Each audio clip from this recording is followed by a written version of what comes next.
એક તરફ મેઘરાજાની એન્ટ્રી બાદ લોકોને કાળઝાળ ગરમીમાંથી રાહત મળી છે, પરંતુ બીજી તરફ આ સતત વરસતા વરસાદે લોકોને મુશ્કેલીમાં મૂક્યા છે.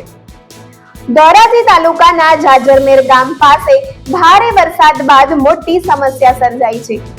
જાજરમેર ગામથી સોદવદર અને આગળ જામનગર તરફ જવાના મુખ્ય માર્ગ પર આવેલી સાવેણી નદી ઉપર પુલની કામગીરી ચાલી રહી હતી, જેના કારણે તંત્ર દ્વારા બાજુમાં ડાયવર્ઝન બનાવવામાં આવ્યું હતું. પરંતુ ગત રાત્રે પડેલા ભારે વરસાદ બાદ આ ડાયવર્ઝનનું સંપૂર્ણ ધોવાણ થઈ ગયું છે.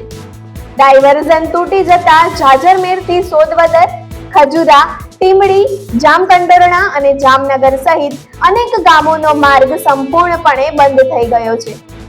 આ રસ્તો જામનગર તરફ જવા માટેનો એક મહત્વનો માર્ગ માનવામાં આવે છે, પરંતુ હવે વાહન ચાલકો ભારે મુશ્કેલીમાં મુકાયા છે. સ્થાનિક લોકો અને રોજિંદા અવર જવર કરતા મુસાફરોને હવે લાંબા અંતરનો વિકલ્પ અપનાવવો પડી રહ્યો છે.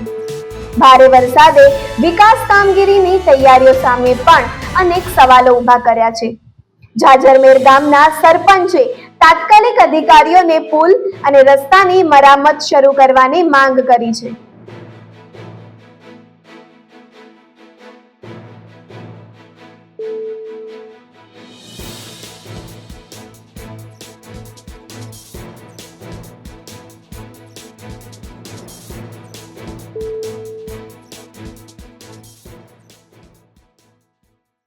નામ કિરણ બગડા, હું ચાંચમેર ગ્રામ પંચાયત સરપંચ. ચાંચમેર થી સોડવદર છતાં મહાદેવ મંદિરની બાજુમાં સાવેડી નદી ઉપર જે પુલ હતું તે પુલનું કામ ચાલુ હોવાના કારણે બાજુમાં ડાયવર્ઝન આપેલું હતું, પણ કાલ અતિ ભારે વરસાદના કારણે તે ડાયવર્ઝનનું પુલ તૂટી ગયું છે અને હાલ વાહન વ્યવહાર સંપૂર્ણપણે બંધ છે. તો ચાંચમેર થી સોડવદર, ટીમડી, ખજુડા કે જામકંડોરણા જેવા જામકંડોરણાના ગામડાને અવર જવર માટે ફરીને જવું પડે છે અને અવર જવર માટે ખૂબ તકલીફ પડે છે. તેમજ ચાંચમેર થી ડાયરેક્ટ જામનગરને જોડતો પણ આ રસ્તો છે અને તેમાં 100 થી આશરે 150 જેટલા ગામડાઓ આવે છે.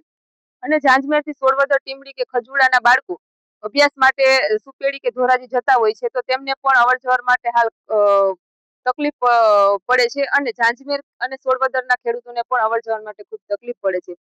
જેથી જાંજમેર ગ્રામ પંચાયત દ્વારા ઉપલા અધિકારીને અને તંત્રને રજૂઆત કરવામાં આવી છે કે વહેલીમાં વહેલી તકે આ પુલનું કામ રિપેરિંગ થાય અને બાળકો, વિદ્યાર્થીઓ અને ખેડૂતોને અવર જવરમાં મુશ્કેલી ન થાય અને વાહન વ્યવહાર ફરીથી ચાલુ થઈ શકે તે માટે રજૂઆત કરવામાં આવી છે.